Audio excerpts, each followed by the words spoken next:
listening to Around Comics.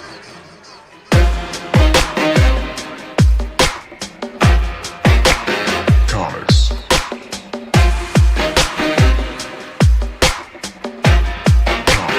Comics.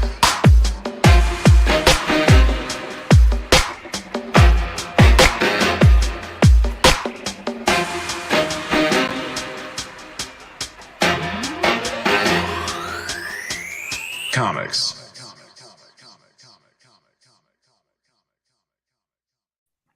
You are listening to Around Comics, episode 409. I'm Brian Salazar. With me is Christopher Niesman, and soon to join us will be Thomas Caters. Welcome to the very finest comic book podcast on the internets. Hello. Say welcome to the last episode of Around Comics. Welcome to the last episode. No, not at all. Just the best episode this week of Around Comics ever. I'm just trying to add a little energy. I think we don't have enough energy on the show sometimes. I think we gotta start talking like radio shock jocks. That's how the new podcasters are. They're just real full of energy and they do voices and they're silly and wacky and hey man, what's happening? You're exhausting me.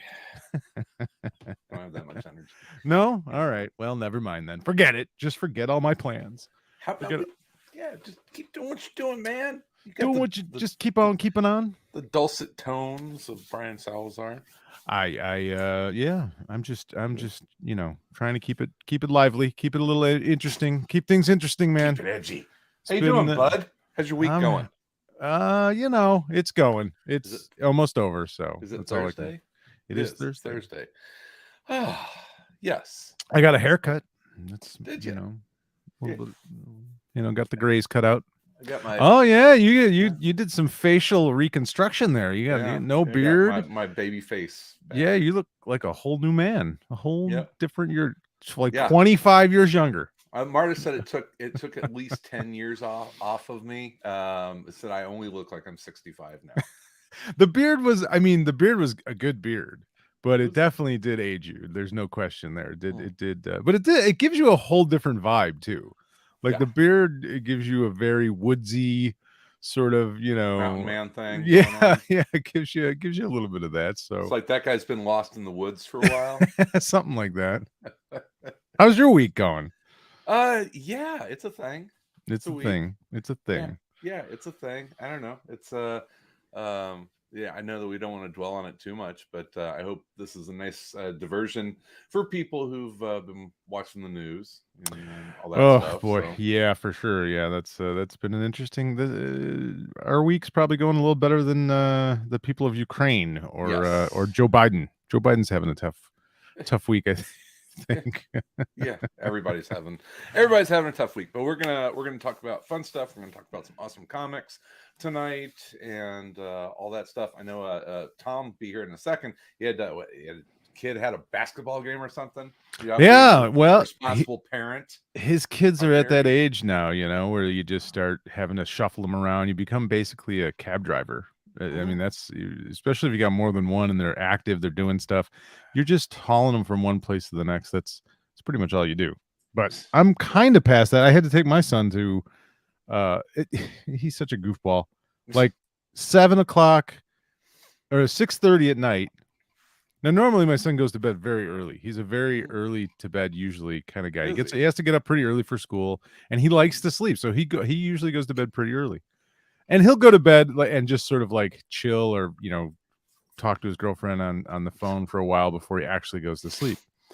But all of a sudden about like 6:30, he's like, oh, hey, can you guys take me? I forgot there's an open gym at school at 7. And my wife and I were like, oh, okay, we'll just, wake us up in the morning and we'll take you. And he's like, no, it's 7 tonight. Okay. It's like, oh, thanks, man. Yeah, thanks for the warning. So yeah, like so now. Yeah, now, right, basically right now. Oh, and my friend's coming too. So can we? So we have to pick him up on the way. Yeah, essentially. Yeah. So he's a teenage boy. He is. He's very much a teenage boy in every sense of the word. Every conceivable way. Yeah. Well, other than his size, he's a gigantic boy. He's bigger than me. He's large. Yeah. But yeah, the rest of the week, Olympics are all wrapped up, and it just seemed like they came and went. It's like you blinked and they were gone. I thought that it was like, I feel like there should always be like another week of the Olympics. You just want more Winter Olympics. I didn't want. I have to admit, I watched zero Winter Olympics. Winter Olympics don't interest me much at all. Olympics don't interest me that much. I have a hard time with it now. Yeah, I watched like 8 curling matches, of course. But Well, other than that, I didn't. Maybe a little Super G, little downhill. It was, I didn't even get to watch hardly any bobsledding or luge. Luge. That's my wife's skeleton. The skeleton. What's the difference between the skeleton and the luge? I think one you go down head first, the other one you go down feet first.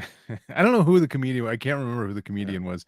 It might have been George Carlin or something. But he was like, the luge is the only Olympic event you can win a gold medal involuntarily. They can just strap you to it, and push you down, and you can win a gold medal.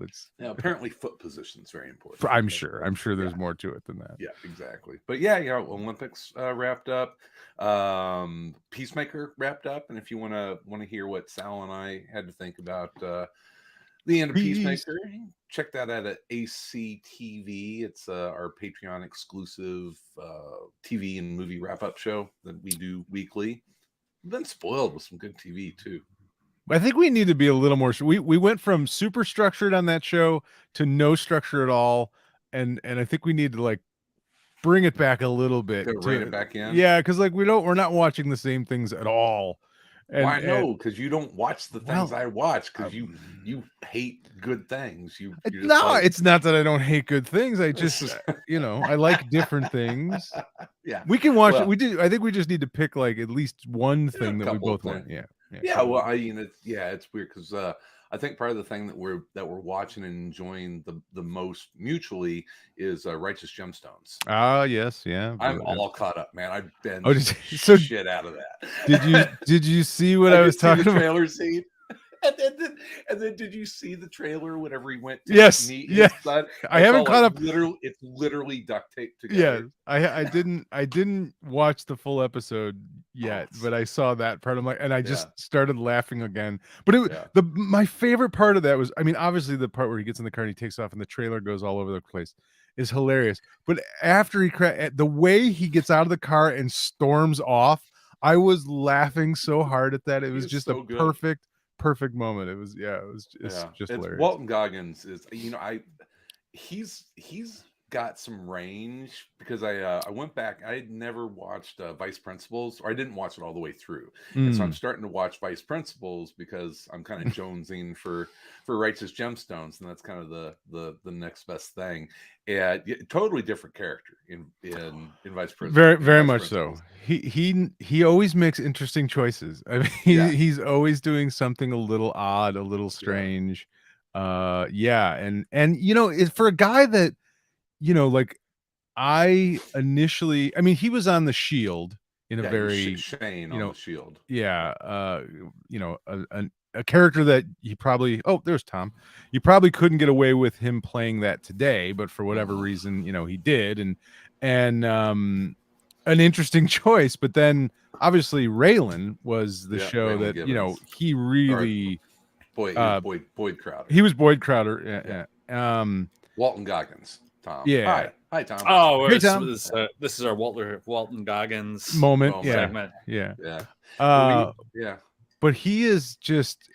He's done some bizarre stuff. Like all over the place, man. You think like after coming off of like Raylan, like that was a pretty dramatic role. It was a good, dramatic character. Like he was an interesting villain, and he is not. Stayed to any kind of type casting at all. He just fucking sitcom. Yeah. He does all. Yeah. He's like a single, dad. CES. Widower. Yeah, it was. I bet it's Walton Goggins in a fucking sitcom. I bet he drives his agents crazy because you know what I mean? Because I'm sure he gets all sorts of offers for more typical stuff. And no, I'm gonna go play this 65-year-old gray-haired evangelist on this HBO show. You know what I mean? Like what? Okay, Baby Billy. Uncle Baby Billy. Uncle Baby Billy. What's happening, Tom? Cure. Yeah, we were just kind of talking about TV and some stuff. The week that is. The week that was. The week that was in television This is the week that was. Mhm.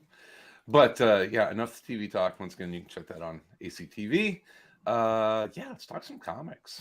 Comics. Read some good comics. Yeah. Can I know start? there's- I can Yeah, start. I think there's like 3 or 4 that we all read. So. Yeah. Well, I wanted to lead off. I mean, I know yeah, we read a few, but I wanted to lead off with Ghostwriter because I'm a Cool. big Ghostwriter. I've always been a Ghostwriter fan, and I don't really think I've enjoyed a Ghostwriter book since somewhere in the 90s, maybe like Midnight Suns kind of. You didn't like Jason Aaron and was it Tony Moore? It didn't feel Uh like they were on it. it wasn't memorable. If that Okay. is all I can say. It wasn't. I mean, not that I don't think it was fine. I just don't remember it. Yeah. Literally don't remember it, so I don't feel like it really stuck with me. I feel like nothing sticks around long enough yeah, Ghostwriter to like ever make much of like an impression. Right. We need more Peter Davids, damn it. it's 12 You years. know what I mean? Like Like, it's 300 like- runs. That's an interesting. like- we could do a whole episode on that sometime of just like, you know, who are the guys that do long runs anymore? Like very few. Yeah. You know, Jason Aaron's been on the Avengers for quite a while now, but you know, even So, then, I mean, Dan Yeah. Slott was on Spider-Man for a long time. yeah, That's- for sure. that's Well, like- on and off and though he too, went- right? He had a pretty. I think He had a was pretty consistent? straight run. Yeah. Well, It anyway. Be your Yeah. definitive Ghostwriter, then your definitive Ghostwriter created. I mean, Doug Mensch and when Yeah. when it was, you know, Doug Mensch and gosh, I can't think of who was doing the art then, or doing the writing then. Shit, I can't think of who it was. I don't know. I'd have That's okay. to. I don't. You talk about memorable. I don't know if I could tell you. I remember- a Ghost Writer story. You know, I remember it's- enjoying the era of, you know, Danny Kitch as Ghostwriter. That was Okay. I when that came out, I thought that was a cool revamp of the character. I Mhm. was never. I mean, I like Johnny Storm, but I always thought it was sort of silly. Is Blaze. that Blaze? Or Johnny Storm. Yeah. Sorry, Johnny Blaze. You're correct. Wrong flaming character. Yeah, wrong. Yeah. Flaming Johnny. Wrong. Flaming Johnny. Yeah. I mean, I like Johnny Blaze, but I always thought it was kind of a silly character. And then when they brought Danny Kitch Mhm. in, Yeah. I felt like that was a cool revamp of the character, and it felt like, oh, this is a Ghostwriter I can kind of dig on a little bit more. It was a newer kind of bike. He was wearing more of a a more modern leather jacket. He seemed a little bit more badass, and so I Didn't really seem got as in. much of a 70s character. Exactly. And Johnny Blaze is very much that. He's Evil Knievel with a flaming skull. You know what I mean? Like that's what that Yeah. character was. But since then, I don't really feel like they've done a whole lot of stuff that I've enjoyed or that's been memorable with it. And they've brought back Johnny Blaze, they've brought back Danny Kitch, they have a new I can't think of the character's name, Ramirez or something like that. Is the newest Ghostwriter. there's And he 3 drives a of them? car. Yeah, he drives a Fucking car. Flashes, man. Yeah, there's a lot of It's them. like Flashes and A lot of and Ghost Robins. Yeah. But this was sort of like another. It's a Ghostwriter #1, and it's Johnny Blaze, but it is a very different Ghostwriter to me. This was the first time it felt like a horror book. It This- felt like Swamp Thing, is what. Yes, it felt like. yes, Right? it felt Right? it. I mean, to me, it felt like a modern, if you will, elevated horror story, like a modern horror movie Mhm. from one of these the studios or Blumhouse or something that are putting out It was sort of fucking good. creepy. It was creepy and Right? you weren't. I mean, you kind of knew what was going to happen. You kind of knew what was happening or what was going on to some degree, I feel. But it really felt creepy and odd and way different. It actually felt like a monster book, like an actual Yeah. horror book. The I don't think fucking- a the Ghostwriter's fucking ever felt. eyeball looking out of the yeah. sky. I mean, that's one of the creepiest panels I've seen in a long Some time. John Carpenter thing action in there. Right? Little little body dysmorphia kind of Yeah. gross stuff. And Yeah. and he's it's a curse. It's this isn't something that while Ghostwriter may go and serve for vengeance, Johnny Blaze is sort of cursed with it. And they've touched on that, I feel, in the book with the character over time, but this felt like, I honestly, was just sympathetic for the character of like, wow, this sucks for him. This is not fun. Yeah. And then you get a cool, awesome flaming skull Ghostwriter dude at the end, which is awesome. But yeah, I really enjoy it. Like I started reading it and I was like, another Ghostwriter story. It'll probably be fine. I'll like it just for, nostalgic reasons. But then I read it and I was just like, oh, this is really good. This is by far the best Ghostwriter story. I mean, I could see this being a movie or a TV show. Like, this is a perfect opening for a Ghostwriter TV show. But it also kind of read okay as a one shot. Yeah, that's true. Right? It did. Yeah, yeah. It's because it's going to be into the next story on the next issue. Right. The Swamp Thing comparison to me is very apt because it does feel like sort of like setting up Ghostwriter to have sort of like, I don't know, like a story around him as opposed to like, the sort of the way that Alan Moore treated Swamp Thing, where all of a sudden now Swamp Thing's part of something maybe slightly bigger, and there's other characters that like interact with him that could be good or could be bad, or neither. Like they have their own motives, and like he's got his little space in the universe where he exists. And and I felt like they did that with jumping off point with Midnight Suns, and I think that was what I enjoyed about it. They brought in a lot of different characters that sort of were part of the the Midnight Suns universe, if you will, and it had its own sort of like little Son of Sam and there was all sorts of characters in and out of it. Son of Satan. Sorry, Son of Satan. Son of Satan. Yeah, what was the Blackout was one of the main villains, and it's Marvel's Bronze Age horror characters. Yeah, right. It felt very like what's that show that ran for 75 seasons? The Supernatural. Like to me, Midnight Suns was very supernatural vibe. Where this could have that same sort of thing where like it's its own little slice of the pie. So get your own little creepy Ghostwriter universe where there's deformed monsters and stuff like that. I was surprised how much I like this. I mean, it's Hellblazer on a motorcycle. Well, who wrote it is Ben Percy. What he wrote that we enjoyed, and he's coming out with volume 2 with Brent Schoonover is Highway to Hell, the trucker. Oh God, this is it's the trucker writer. It's the same writer. So he's awesome. We're gonna get some trucker reaction. That's what we're hoping for. There's gonna be a trucker storyline there. Ghostwriter is gonna encounter a trucker. I mean, it's always like Ghostwriter to me is like a character who's like he's like the classic design beats all story. Yes. It's just like he's cool, fucking rad. It's like a flaming skeleton on a motorcycle, and very rarely does any story like ever go beyond that. Right. Or, it's very like everything. I don't know. Everything's like an elevator pitch. Yeah, it's an elevator pitch. Where it's like, so many times there's so many Ghostwriter number ones or whatever, and it's like this is the elevator pitch. This is 70s Ghostwriter. This is Ghostwriter. I'm trying to think of some weird examples, but I can't think of any off my head. Where it's just like, where it's just like, and that's what these 6 issues are, and then it never really like kind of evolves. It sticks beyond that. It's just kind of like, here's my Ghostwriter, and then like, all right, that's and it never somebody else do it. It's never bigger. I like the it's never bigger than the design. The Ghostwriter Western Origins, that's actually the original. The original Ghostwriter on the horse. The original. No, I think you're absolutely right. It is a really cool design, and let's be honest, when the book first came out, when Ghostwriter was developed initially, it was, hey, let's capture the people that like motorcycles and stunt, and Evel Knievel.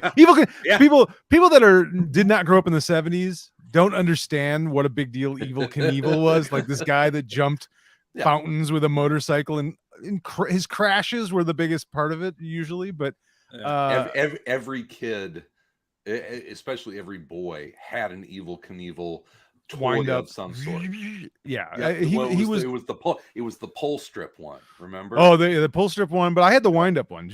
Okay, I had the pull strip. Where it did a wheelie. I had a helmet at one point.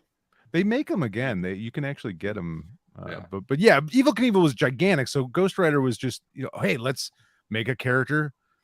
I'm sure it was Stan. You got to do it. The most classic. The most classic comic book. Let's put him on a motorcycle and we'll give him a flip. A flame. It's like the Human Torch on a motorcycle. Yeah. He'll have a big chopper and it's a spirit of vengeance. I don't know, whatever, whatever reason. The kids will love it. The dumbest comic book. Like, wow, whatever. We'll just do it. And 80 years later, it's still around. Like, what's your Ghostwriter pitch? What's your high concept Ghostwriter? I actually had a Ghostwriter pitch. I pitched to Tim Seeley. It was more about the Midnight Suns and that whole universe, and like I had a whole kind of storyline for it. But he really liked it. But the problem was it was mostly to do with Lilith and like a bunch of female characters, and he's like, yeah, unless you have a female writer, Marvel's probably not gonna, But I don't know. I mean, how the hell did Ghostwriter end up in the Defenders? By the way. They just threw everybody. I mean, it was just the Defenders is just like whatever. Who do we got left over? Who do we got? It's what Hulk, Doctor Strange, Ghostwriter. That's what makes the Valkyrie, the Defenders, and fucking great. Iceman, right? Yeah, they're just they had to throw an X-Man in there. Just like I don't know, whatever. It's like a 9-year-old kid put it together. Like it's what's great about the Defenders. It's like I don't know. I got these 5 guys. Like toss them all in. I guess this is it. Makes no sense. Who cares? Whatever. Ghostwriter, following the Western title, the first superhero Ghostwriter, Johnny Blaze, received his own series June 1973. Penciler Jim Mooney. I think it was Roy Thomas and Stan, I think, created. It doesn't say here in Wikipedia. Motorcycles. All right, Roy, we just need some motorcycles. I want a guy who can jump stuff with a motorcycle. What do you think? Yeah, I don't know. Stan was like, I brought you here because you know what the kids like. You're you got that long hippie hair. Okay, Roy. Yeah, what are those pot smoking kids into these days? Yes, Ghostwriter. So yeah, it was. I'm very much looking forward to the second issue, which has been a long time for a Ghostwriter book for me to kind of say that, I think. So it was better than I thought it would be. Yeah, I thought it would be like most Ghostwriter issues where I'm like, yeah, that's cool, whatever, and then I forget about it because it's just like doesn't stick. There's nothing. Speaking of good Sticking? First issues, did the second issue of the new Swamp Thing Black Label book come out? Is Lemire writing that, right? Yeah. I don't think we all really like that first issue. Yeah. I have not seen it. Yeah, unless I missed it, but I'm fiending. I need it. Can't ever get too much Swamp Thing. Little Swamp Thing. I have a story for the Around Comics Roundup that I'll be doing. I'm gonna be trying to do. New segment. Do you have a new stinger? No, it's not a new segment. It's going to be an actual new Patreon exclusive. I'm going to try and do a quick, like 20-minute, half-hour podcast episode where it's just me sort of giving a roundup of comic book news. You're going to read a lot of press releases. Well, I'm curating it. I'm curating it, and I'm writing really bad jokes to go along. I'm trying to basically do a Saturday Night Live weekend update with really horrible jokes. I may need Tom to punch up some jokes for me though. I need him. I need some weekend update punchlines. Tom, come on. It's going to be a lot of Sal. You can't say that. No, I can say anything. I can say anything on Patreon. It's not appropriate. Yeah. Yeah, $5. I will say this: there is at least one Bill Cosby reference in the first. Oh God. So You've already gone there. I'm starting off already gone there. Yeah. Bill Cosby must have had a comic book at some point, like a. Oh, for sure. Oh, absolutely. What was the show he was on with the white Fat guy? Albert? No, not Fat Albert. Oh, I Spy. The great I do remember I Spy, but the one before that was like it was a basketball coach. But it wasn't Bill Cosby wasn't the basketball coach. It was the white guy was the basketball coach. And what the hell was the name? What? I can't think of the name of it. The White Shadow. John, this is what I need John Suntress here for. He would know this. The White Shadow. I think that was it. Actually, Was he the White Shadow? Maybe not. Maybe I'm just imagining that he was on the White Shadow. I don't think he was on the White Shadow. No, he wasn't. All right, my memory is terrible. I gotta look this up. The White Shadow. Talk amongst yourselves. Well, if there's one thing I know over all these years, it's become very clear to me. It's that we absolutely have no idea what we're talking about. Let's face it, guys. We are not experts. That's why it's a good thing that this episode is brought to you by Experts Exchange, the original technology community. If you're in IT, listen up. This might literally be the answer to all your problems. I know I'm not the only one who's been stuck on a problem at work. We've all been there, and we all do the same thing when it happens. We Google, we search online or scour Reddit or some other message board, and maybe we find some random dude on a random forum who posted an answer to our question 10 years ago. And we just have to trust that he's right. If you trust the wrong person, you could be putting your organization and yourself at risk. I mean, this guy could be a psycho. You never know. Mm-hmm. What if I told you lying? He could be lying. He might not know anything. He could be a complete fabricator. Yeah. What if I told you didn't have to trust some random psycho, Tom? Okay. Yeah. What if there was a group? Yes. What if there was a group of people you knew you could trust? That's Expert Exchange, or EE, as I like to call them. Experts Exchange is a community of thousands of tech professionals who have been helping each other solve problems for 25 years. Their members are highly accomplished with titles like Microsoft MVP, Oracle ACE, or some other thing that I don't understand what it means. But you don't have to be an expert to be on BlackBerry champion. He's been there for a long time. Yeah, they just let him sit in the corner, and if anyone, he was really BlackBerry question. Yeah, BlackBerry question. No, still no BlackBerry question. No one can be an expert in everything. That's why you need to surround yourself with people you can trust and not complete psychos. Right now, listeners of this podcast can join EE completely free for 7 days. Just go to e-e.com to get started. That's e-e.com, and let them know that Around Comics sent you, because we don't know what the hell we're talking about. But they do. Yeah. So there you go. Did you find out? Send us. He was never on the White Shadow. He was not on the White Shadow? Okay. Never. Yeah. No, never. Was that about a really tall, really pasty basketball coach? Yeah. No, that's the show I was thinking about. Yeah. There was some show where he was like a teacher, and it was him and some white dude, but I don't know what it was. I mean, that could have been anything back in those days. Yeah, I mean, that sounds like a lot of a lot of shows. A lot of shows in the 70s were two different teachers. Well, I actually feel better about the 70s that there was a show called The White Shadow and Bill Cosby was not on it. I actually kind of feel good now about that. Mm-hmm. Yes. What else have you guys been reading? Boy, Tom King. He's pretty good. It shouldn't surprise me at this point, because I know that Human Target is going to be good, and then I've got to stop in the middle of that comic and say, slow down. No, I start over. This was the shit, god damn it, Tom King issue for me, because it was it was that same thing. I did the exact same thing. What is happening in this? I love that Tom isn't afraid to challenge his readers to really stop and soak in every panel of these books. That was you had to pay attention reading that. Well, I mean, it's such an interesting sort of way to tell literally a moment in time, right? In 22 pages of a comic that goes back and forward in time and through all these and merges, and you don't really understand what's happening until the end. And then I read it twice, and it's like, oh, right. Once I figured out what was happening, I read it again. I'm like, wow, this is so good.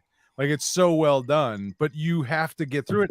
And it's like Tom is not afraid to challenge people, because a lot of people, myself included, I mean, if I was in a different mood, I would have got about halfway through this book and be like, fuck this. I'm not, I don't know what I can't, I don't have the mental capacity to dedicate to this book right now. I'm too sleepy or whatever, it's, I loved it. I loved it. And it's one of those, it will read better the second or third time that you read the issue. Yeah. And that when comics can cost like $5 a piece, I think it's fair to kind of demand stuff that, that has some rereadability to it. That sounds silly, but I feel like, I guess what I'm saying is I feel like I get value whenever I'm reading one of Tom's books. Well, there's true artistry going on in this issue. I mean, in a lot of his stuff, but this is one of those issues where it's like, okay, you're elevating the art form. You're using comics for, we've talked about it before. Comics, you can tell stories that you cannot tell in any other medium. It won't work in a movie the same way. It won't work in a novel the same way. And this story wouldn't work in any other way other than a comic book. Like it's you couldn't do it any other way. You couldn't tell it the same way in any other medium. It just is not going to work. And it's like, that's pretty rare these days. You know what I mean? Like that, you don't see someone putting that type of craftsmanship into their work, and he keeps doing it. And it's pretty impressive. I don't know how I feel about finding out that the Martian Manhunter fucks. And not only that, he's kinky about it. He's got a kink. He's got a kink. He's got a kink, and he's also doing it with a coworker. There's a lot of shit to unpack with that, right? This guy fucks. You know what I said? Yeah, but also I felt bad because we also found out that he cries after sex. He does. Yes, he does. Well, how are we in 2022 talking about how much we loved a comic book that had this very real scene about Martian Manhunter crying after sex? Because we've read everything else. Tom finally went there. Yeah, but it wasn't cheap. It wasn't, you know what I mean? Like, it was an interesting, like, I mean, it could have easily been sort of tropish or comical in the idea that Martian Manhunter has sex with a character that can kill him, and that turns him on. You know what I mean? And it gets him hot. It gets him hot. It does. There's a lot of jokes, but he played it straight, and and it was for a purpose. Could have been like a gratuitous Oreo joke or something. Yeah, exactly. Yeah. Could have easily been something a lot, but it was part of the story, the bigger picture of this issue, and sort of the the mind meld that was going on, which I just, like I said, when I read it the second time, once I realized what had gone on, and I always do. This is what I have to teach myself to remember with Tom King's work is I get caught up with details in it that don't matter as much as I think they might matter. You know what I mean? Like, I start to think, who is this character that, this Aaron or whatever her name was, and who's, and who is this Raw character that they're referencing? And it's like, I don't know. And it doesn't really matter. It doesn't. I mean, maybe it'll matter at some point, but Tom will let me know if it matters, But I get hung up on those things, and I think I confuse myself even more. But once I kind of let that go and just read the story, and he's doing it all for a reason. Trust the king. Yes. Exactly. And Martian Manhunter, this guy. Yeah. And we talked about it before. One of the things with Tom is that he pairs with amazing artists, and I mean, the art on this just continues to just absolutely blow me away. Oh yeah, Greg Smallwood is terrific and perfect for this title. I mean, it's a perfect pairing. Yeah, it's I keep wanting to think that the story is taking place in the 50s. And it's not, right? But it's this weird mid-century modern, DC universe in the present day. It's amazing how he's crafted visually that world. It makes me think, have you guys been reading any of the Grant Morrison stuff on his Substack? I have not. Is it worth it? Well, no. Oh, yes, it is. It made me think, because at the same time, like the same day I was reading this, I was reading his he has a big thing on there about Superman and the Authority, and like he sort of like talks a lot about like, he had been trying to get out of, his time was sort of over in superhero comics. And sort of like, I'll get out of that and do that. And Superman and Authority being like his attempt to like help DC avoid just like straight up making Superman a fascist. and like, well, anyway, there's a part in there where he talks about, he's like, when Dan DiDio like pitched this idea to him, and he was sort of like, Grant Morrison sort of like exasperated, and he's like, the fact that that the one path forward that so many people can take with Superman is like, let's make him as awful as we are, is such a limited.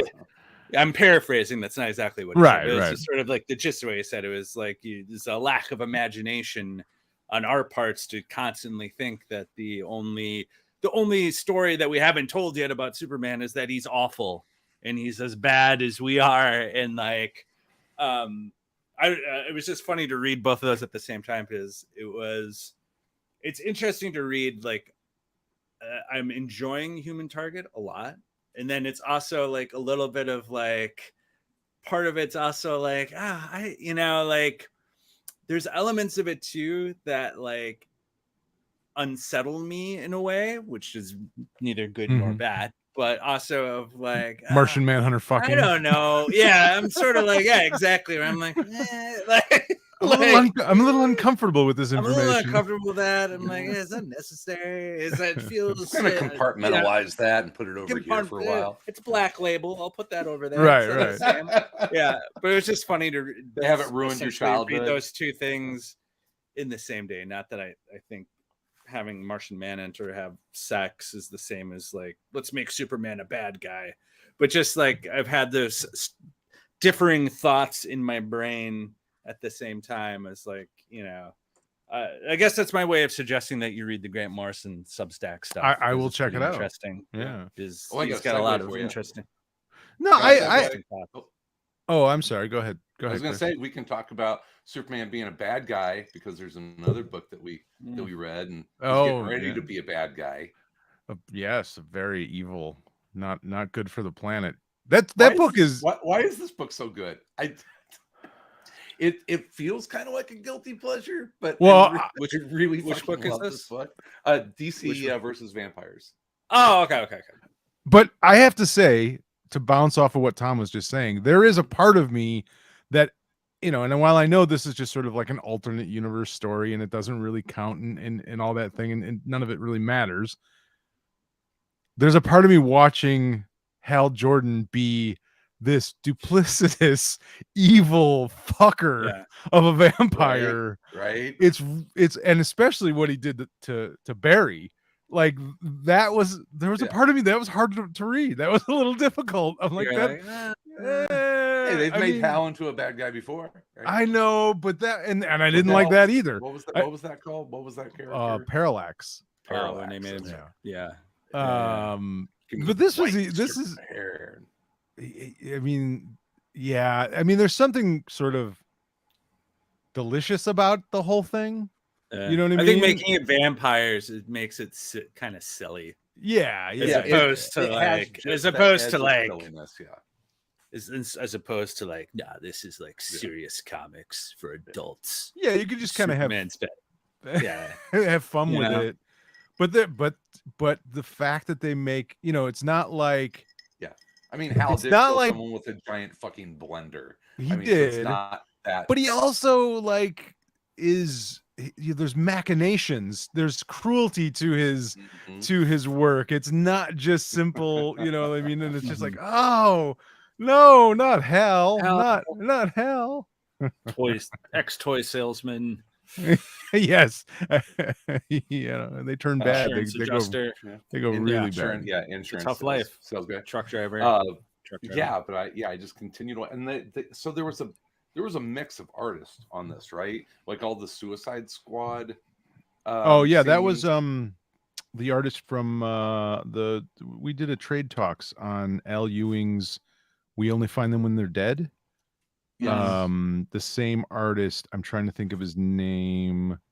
Darn it. I have the trade sitting around here somewhere. Hold on, here it is. Or her name. I'm not even sure if it's a he or a her. Simone DeMeo. Yes, did the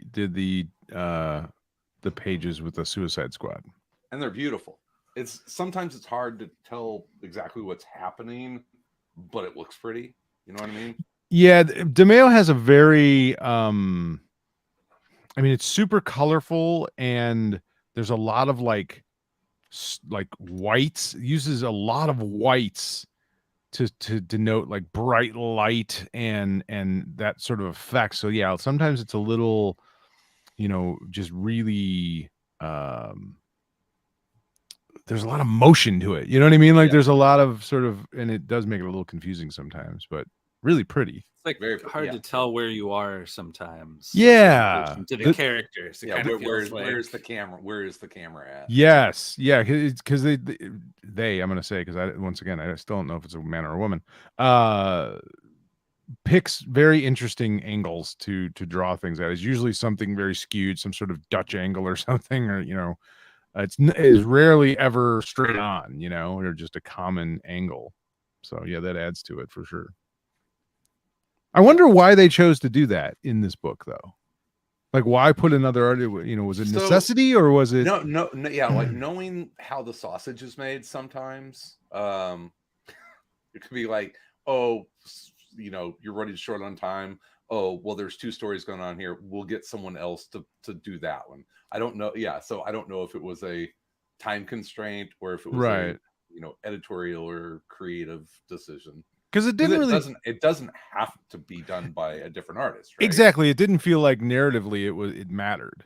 Like it was intentionally like something they were trying to denote. It was a different place or a different time. I mean, it was, but it wasn't far enough away from the other storyline that it needed to be. Yeah. I will say it is happening concurrently. The King Shark panel was pretty Hammerhead King Shark is amazing. Yeah, that was pretty cool. It's like the art in this, so it's like it's not, that's not that character, that's not the style guide, so they're taking some liberties. I love Hammerhead King Shark.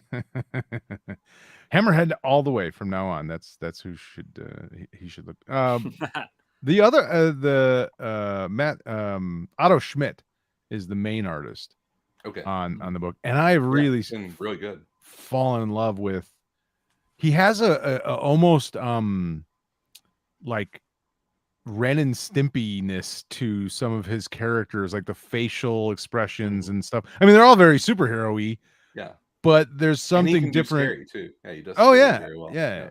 But he has, like, there's times where like there's a character face. It's like that's straight out of a cartoon. Like that's a very cartoonish, kind of face, and I dig it. I mean, I think it's cool. I like it. I like his work a lot. Yeah, it's a fun book, man. I enjoyed the hell out of it. Yeah, it really is. I caught up on it. I didn't just watch. I was a couple issues behind, but I caught up on it completely, and it's actually a good story.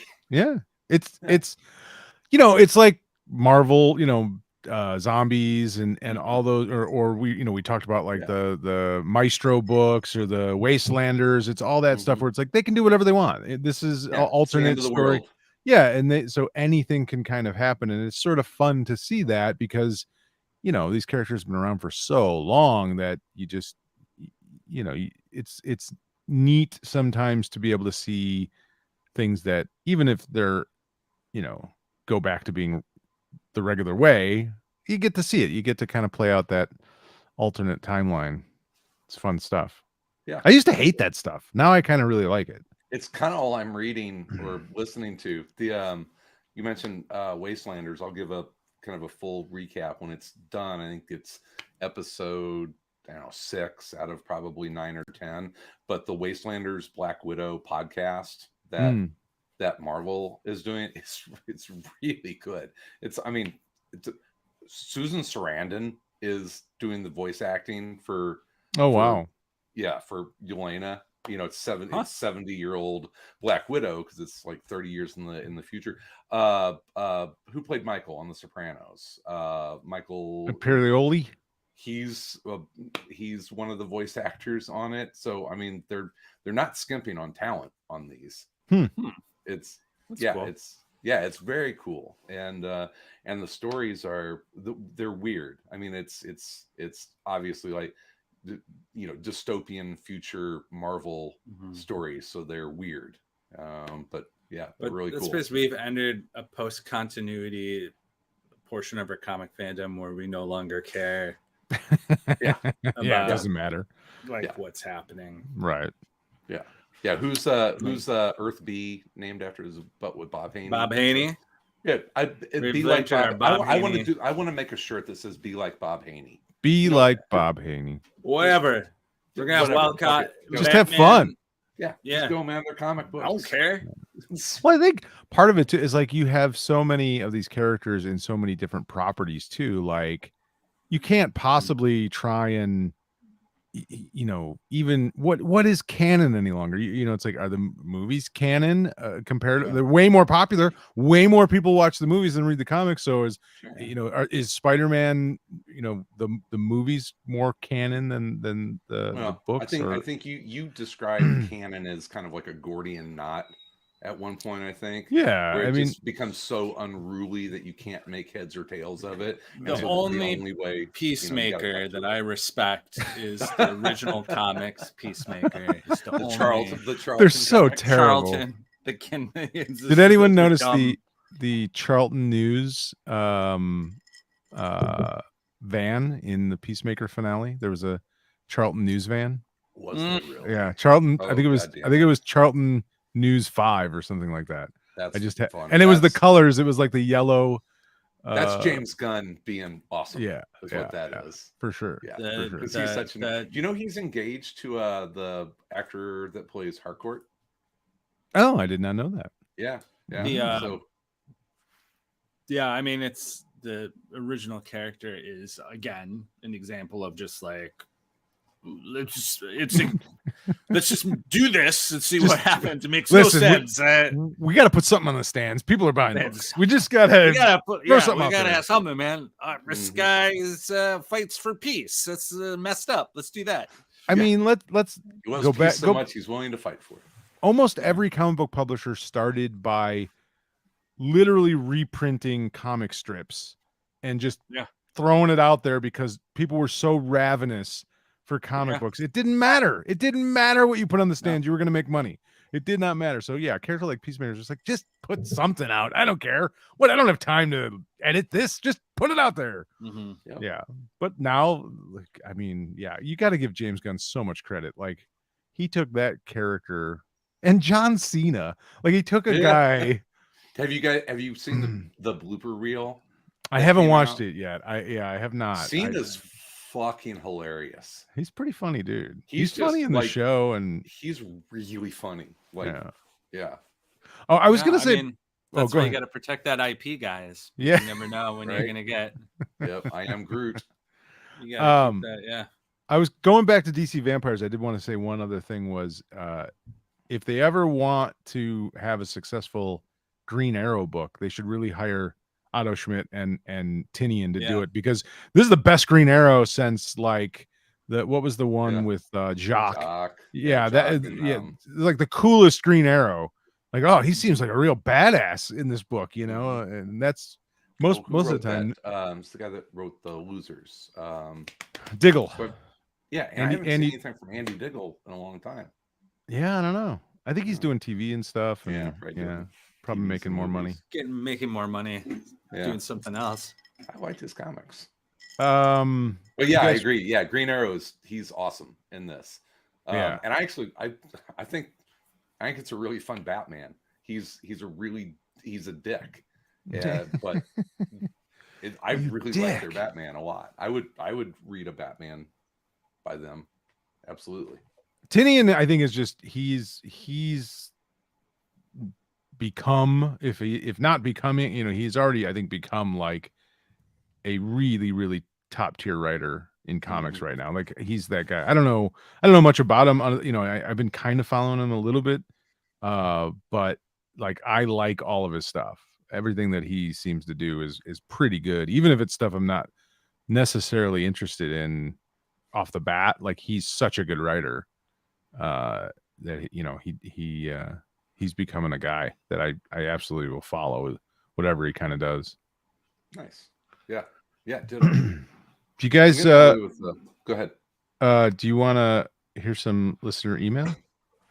Yeah, I love it. I love listener email. Well, the first thing I want to mention, I don't have it in front of me. I forgot to pull it up, but there was someone on Twitter that tweeted to Tom, I saw, about how thanking him for talking so much about the Righteous Gemstones because it got him to watch it and absolutely loved it. So I don't have. Yeah, we've been talking about that. I second that, because I kept passing it over and just never took the time to watch it, and it's literally my favorite thing on TV this year. I watched like the first half of the first season and stopped watching it, and then Tom talked about it and convinced me how good it was. Even though I kind of liked it, I didn't quite get into it as much. And then after he talked about it, I'm like, okay, I'm gonna go back and watch. And then it was just like, oh yeah, this is fucking awesome. Yeah, this is really good. I mean, I think it's like also it's funny because it sort of reminds me of Peacemaker a little bit, in a way of like it's funny. There are really funny parts to it, but it is surprisingly substantive in ways that you would not expect it to be. Right. You know, where Danny McBride's kind of like built this sort of like epic family tale that has sort of like the themes of like, you know, what happens when, you know, like I saw something the other day where someone was like, oh, the Righteous Gemstones is a really good exploration of the after effects of the excess of the 90s, you know, of like what happens to, you know, like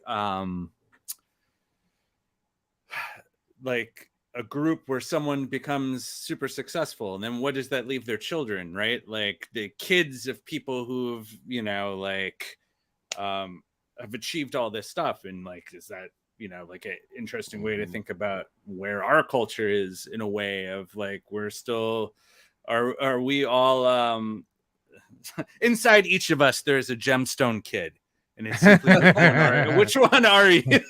Which one? Yeah. Which one are you? That'll Jesse? Are you Kelvin? Are you collecting muscle men's, or are you? I'm a lot of Judy. There's a lot of Judy in this. Yeah, a lot of Judy. You know, where it's just like there's like interesting. He finds a way that it's funny, but like there's things in there that are substantive. I just want like, your story stuff. Yeah, I just want your attention. Or it's like, I want your love. It's sort of epic in that sense. Oh, you're Jesse, Sal. I was gonna say it's pretty easy to figure out. Let's just move on. Yeah. I know. Yeah, I know. Yeah. But like Kelvin. Kelvin classing my muscle men's. No, I mean, but BJ. it's like Tom is BJ. Tom is BJ. Yeah. All I know is that fucking scene, or that episode where he comes out in the baby onesie thing, the romper. Holy shit! That onesie, it's a romper. Men's fashion isn't just about separates. So yeah. That line. Oh, yeah, too good. It's like, I mean, it's because there are things in the show that are really funny, but also like it's sort of I don't know. I think Danny McBride's like kind of a genius, and this is like the most genius thing of all the genius things he's done. He's able I told Tom, I told Sal, I went back and I was watching Vice Principals, which is funny. Yeah. It is. He's leveled up on this. It's just he's writing at a different level than Vice Principals was, or even Eastbound and Down. It's interesting that like everything he's ever done, he basically is a horrible person, but he must be the most like introspective, self-aware dude, because he's able to sort of present that and analyze it in a hilarious way. Like, you know what I mean? I mean, it's like, right, like are you caught up on the second season? I haven't watched the last episode yet, the one that just came out. That's good. Well, I mean, he has a way of making that character Jesse is like he's a fucking moron, and does all kinds of dumb shit. But there's also a part of you that feels empathy for him because he just wants to like grow up, right? Like he can't, because like his dad will always be there, and nothing he owns is his. Like it's all like it's all very all three of those characters are very typical siblings, just taken to extremes. You know what I mean? The first one, Jesse, he is constantly in his father. He's the firstborn. He's constantly in his father's shadow, but yet he's above the other two. The middle child just wants attention, and the last one is just always an infant. You know what I mean? Like just the last one just collects muscle men, and that's just what he does. Right? The God Squad. Calvin's God Squad. The giant cross. Just carrying the giant cross. That character Keith fucking cracks me up. There was an uncomfortable frontal male nudity scene with him. How like, what's his name? The guy who plays Kelvin. He gets naked almost every every. He does not need an excuse to get naked. No, and it's the most awkward. Like, are they gay? Are they? No. Yes. No. Maybe. Oh, it's I funny. don't know what's going on with these two. It's. I did, before we went too further, I did want to say Sean Wheatley did chime in about Bill Cosby. He said Cosby played the role of Chet Kincaid in the Bill Cosby Show. He was a physical education teacher at a Los Angeles high school, a bachelor, and an average cool guy trying to earn a living and help people out along the way. It ran for 2 seasons, 52 episodes from 1969 to 1970. So that's what I was thinking about. Okay. I don't, and I bet you in some of those episodes, the dude who plays the White Shadow is in that. I must have got that. I got in the role. But how many women did Chet Kincaid roofie? Oh, come on, Chet Kincaid wouldn't do that.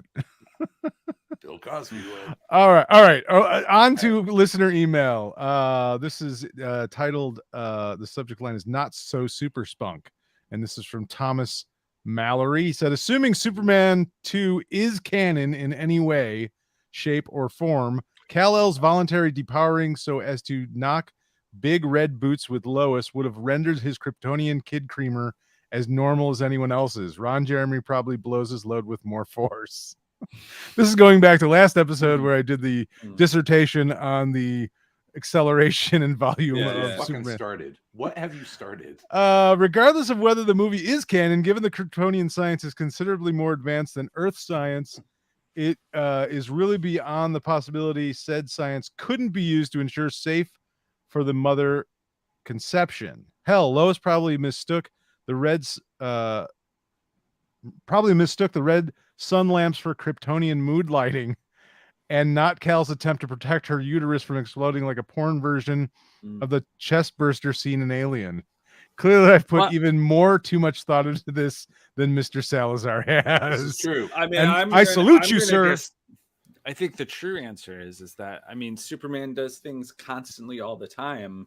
He has to modulate his own, like physical activity constantly, or he would rip doors off of. So he has control over his ejaculation like that. He has that type of bodily control. I would say I will take the Grant Morrison path and say that I'm going to give Superman the benefit of the doubt that he has that level of self-control that the mortal men do not have. Well, it's funny because this can bring us all the way back around to Human Target, because apparently Ice does not have that ability. No, she can't help herself when you know, things get cold when she gets happy. Mm-hmm. Our second one was from Michael Gordon. He said, "Hey, great podcast. Thanks for helping me get through the pandemic. Family and I are looking to move at a move from Southern California to the suburbs of north of Chicago. But LA has a comic store in basically every town. How is the comic store scene in the Chicago area? Any recommendations? Lots of options for back issues. Is the weather really that bad?"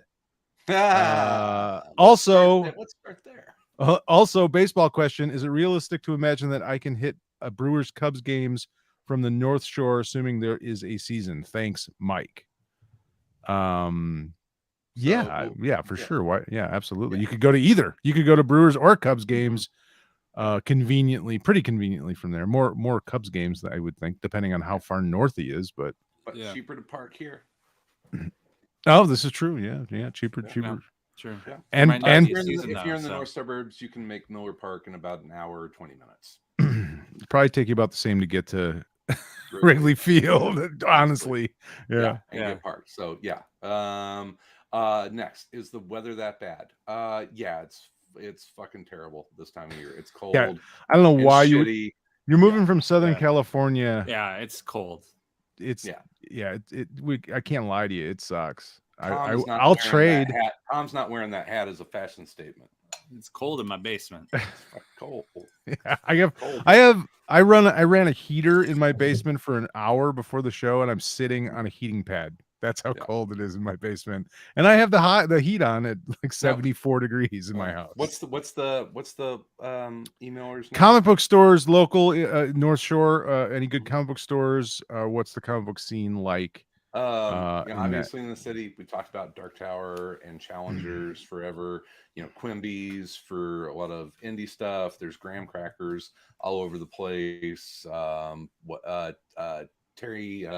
Terry's store up in Edgewater, Third Coast. Third Coast Comics. Yeah. I don't know how far north he is. If you have Evanston, you'd have Third Coast Comics. Mm-hmm. There's a place called Gray End House, something. Yeah. Alley Cat Comics. Yeah, it's a good comic book scene in Chicago, so don't worry about that. In the city for sure. Yeah, and if you're if you're just around like Northbrook, check out the Chicago Curling Club. It's a great way to get through that shitty weather. Whoa! They're not paying for a sponsorship. What was the other question? I think that was it. The baseball question, the weather, and the comic book question. Yeah, that was them. Yeah.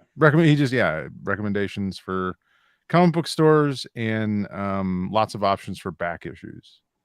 Definitely, if you're gonna live in Chicago land, you got to check out Dark Tower and Challengers. You got to go to Dark Tower simply because that's where we started. Yep. And it's like it's a national treasure at this point. It's basically it is sacred. I think the words that you're looking for are historical landmark. That's friend. Right. Yeah. When are we getting the plaque? Around Comics founded here. All right. Historically significant. Yeah. Cool. Do we got anything else? One thing that we didn't do that we talked about last week because we didn't have anything to talk about, and we ended up talking about a bunch of stuff and not getting to it. The Doctor Strange 2 trailer. Oh, yeah. And we don't have to watch it, but thoughts on that, just reactions. I did do a informal Twitter poll on it to see. I wanted to see which of the Super Bowl trailers that people were most excited about. Doctor Strange. Yeah, I can't remember what they were now. It was Doctor Strange, and there were a couple others, but Doctor Strange far and away everybody was most excited about that. Sure. Yeah. Everything. It looks awesome. Yeah, it looks wacky. I mean, there's a lot of like rumor who's going to be in it because of all the multiverse kind of stuff from Wolverine and all 3 Spider-Man supposedly, and who knows what else. It should be. I don't see. Be. I mean, yeah, the Patrick Stewart, rumor. I mean, it's obviously him, but they've already bridged that universe. They bridged the X-Men universe to the MCU already with Quicksilver. Well, he wasn't Quicksilver. What do you mean? That wasn't technically Quicksilver. I mean, that wasn't. That character was not Quicksilver. It was the actor, but that was not Quicksilver. And she it wasn't. I think it was. Yeah, no. I'm considering that. No, that's played territory. They've already merged those universes. No, that was a meta fiction. Yeah. Oh, okay. Toy, so but it wasn't. It makes no sense what you're saying. It makes no sense. Yeah, it wasn't him. The opposite. Okay. It's the opposite of what you're saying. Yeah. The joke was that it wasn't him. Yeah, they made you think it was him, but it wasn't him. It was the actor, and it was her brother, but it wasn't. It was a guy that lived in the town. It was just some dude, right? Yeah, they played us. Yeah. We, it was cool. It wasn't a year and a half later. I finally get it. Yeah. Oh wow, my goodness. Oh my God, you were this old when we explained to you. I'm shocked that I remember that. To be honest, like that's something I actually recall. But that was not actually Quicksilver. Yes, you're correct. I stand corrected. They played you a little better than they played everyone else, but they played us. They played us all. Chris is like, they figured this out already. Quicksilver showed up. Because when you were saying, I'm like, what? When? Where? Who? Where did they do this? No, almost. But that's it reminds me. It's we talked about Marvel Zombies, and that was the book that actually linked the 616 to the Ultimate Universe. Yes, I believe that is correct. Initially, the original Marvel Zombies was because that's all multiple, like Ultimate Fantastic Four, which was one of my favorites out of the Ultimate series. You just reminded me of something. What the hell did I read? I read something else this week that had. Oh, never mind. It's. I did read something else, but it was completely different. I'm going to be on another podcast. I think this weekend. I was invited on to. Like people keep asking me. There's some dudes from Britain and they talk about comics. I can't even think of the name of the show. But they asked if I would like. They just talk Tally Ho comics. They talk about one book per episode, like one trade or something. And so they had. I don't know if they had a list or they just kind of told me what to do. And I'm hoping I'm still doing it because it was so long ago that we scheduled it.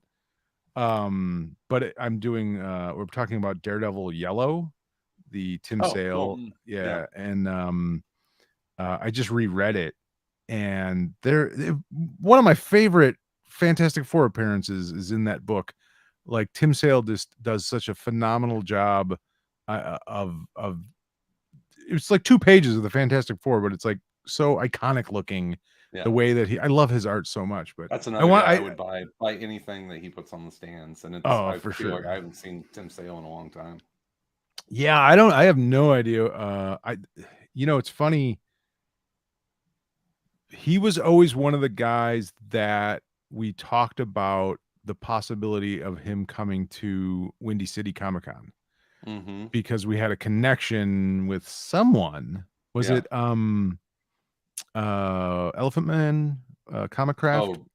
Starkings. I think that was the connection, and he kind of always teased that it was like he could get to, and I'm like, yes, get us, but unfortunately we stopped doing the kind of convention before. It would have been for year 3. It would have been amazing, but it's called. We would have killed each other.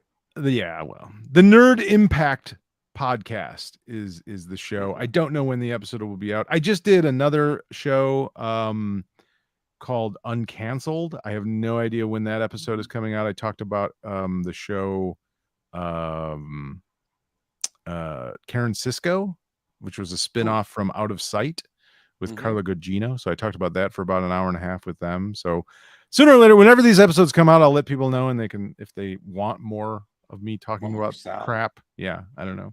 Right. But yeah, there you go. Cool. All right, we all good? Tom, you look like you've had a long day. We're going to get you out of here. We're going to get you out of this in one piece, Tom. We're going to get me out of here. Come with me if you want to live. Yeah. All right. So yeah, we've got last shout out for the Patreon stuff. We've got a new Tom Versus coming up. We've got soon. ACTV morphs into K-Billy Super Sounds this weekend, where Sal and I and our good buddy Will Pfeiffer will talk about Kill Bill Volume 2 as we go through our Quentin Tarantino, our year of Quentin Tarantino. Yeah, weekend update with Sal. We're gonna do weekend update with Sal. Look for that on Patreon this weekend. Hopefully I'll have it. So check all that out, patreon.com/aroundcomics. Love the listener emails. You can reach out to us at info@aroundcomics.com. Yeah, is that it? Is that what we got? I thought I had one more thing, but I can't. Is next week, are we doing Wolverine, the trade talk book of the month? Yes, trade talk, Wolverine, Old Man Logan. Yeah, that's next week. So all right. Yes. Yep. So we'll talk about one of my favorite Mark Miller Wolverine stories, and yeah, it'll be awesome. Yeah, so that's all next week. So go get that. You can get it on Hoopla, or you can order it from every comic book store is going to have that book. All right, we'll be back next week to talk about Wolverine, Old Man Logan. In the meantime, in between time, we'll be everywhere in and around comics.